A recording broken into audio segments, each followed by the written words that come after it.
In Chapter 12, we learn about the rock crusher. Think about why Marley likes going there. We also see Marley start to change.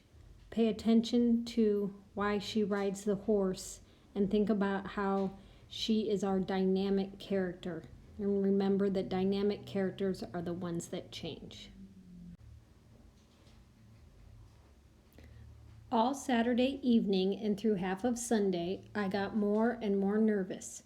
I started pacing through the house, clutching my note cards.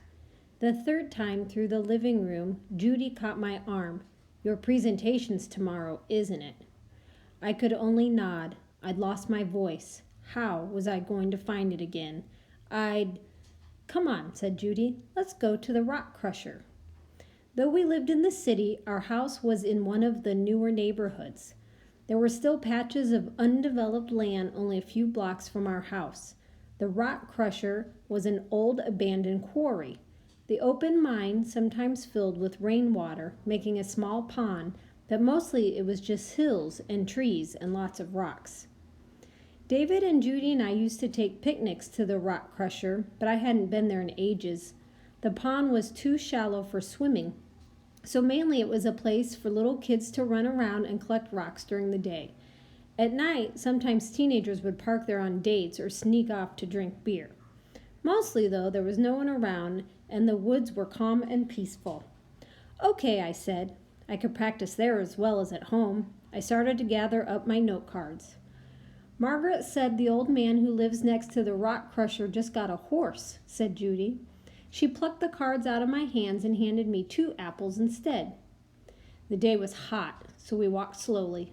Judy chattered on about the classes they had started broadcasting on TV for all the high school students. 11th grade was on Channel 11. 7 a.m. History. 7:30 a.m. Algebra. 8 a.m. English, and so on.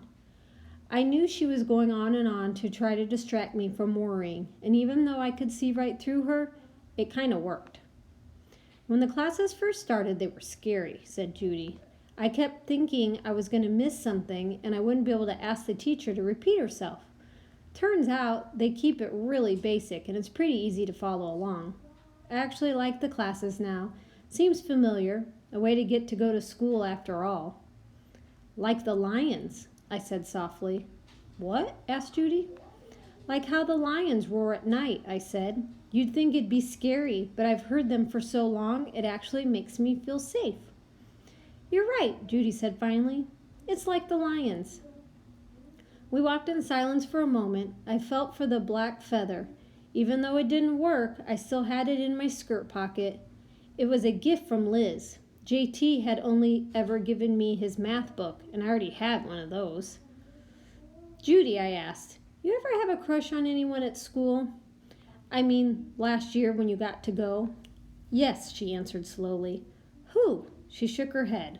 I'm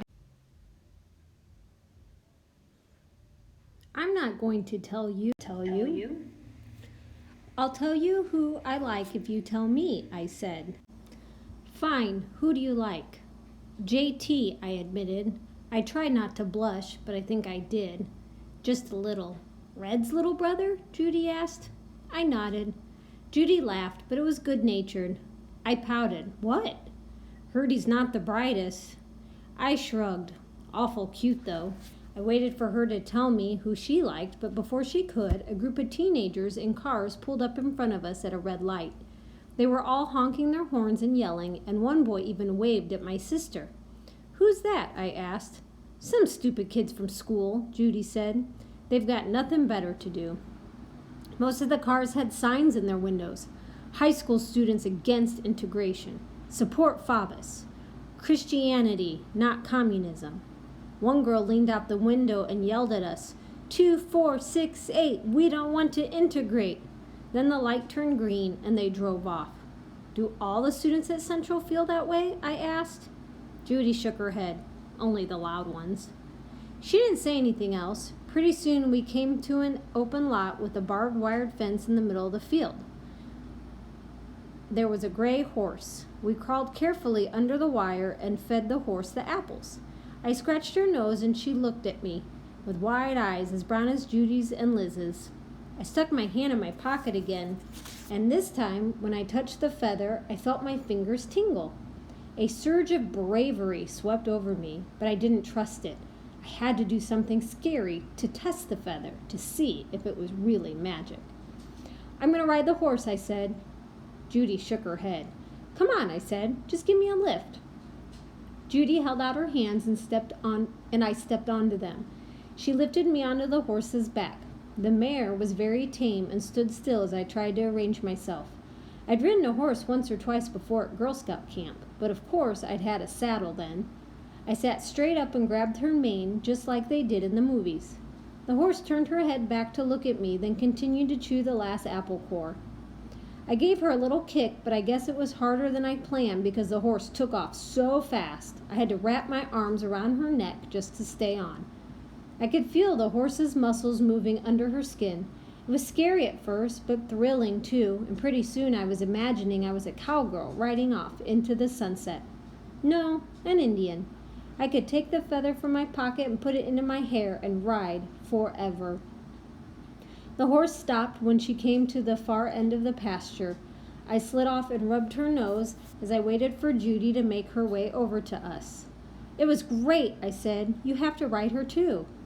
But before Judy could answer, a man yelled out, "Hey, what are you kids doing with my horse?" We looked up. In the next field there was an old man in worn coveralls clutching a shotgun. "Get out of there," he yelled, "now!" We turned and ran, scrambling under the fence. Judy and I headed into the old quarry. After a moment, I realized I had cut my thumb on the barbed wire and stopped, shocked. It hurt a lot, and I started to cry.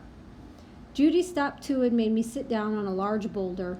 She took one look at my hand, then pulled out a handkerchief and wrapped it around and around, holding it tight. I kept sobbing. "His name's Robert Lawrence," Judy said quietly. "He's really smart and not that cute, but I like him anyway." I stopped crying and we sat there in silence. My sister pressed her handkerchief into my thumb. I would have a scar, but I didn't care. One final drop of blood oozed out and sat on my fingertip like a jewel, a secret given to me by my sister. What a great simile to end this chapter.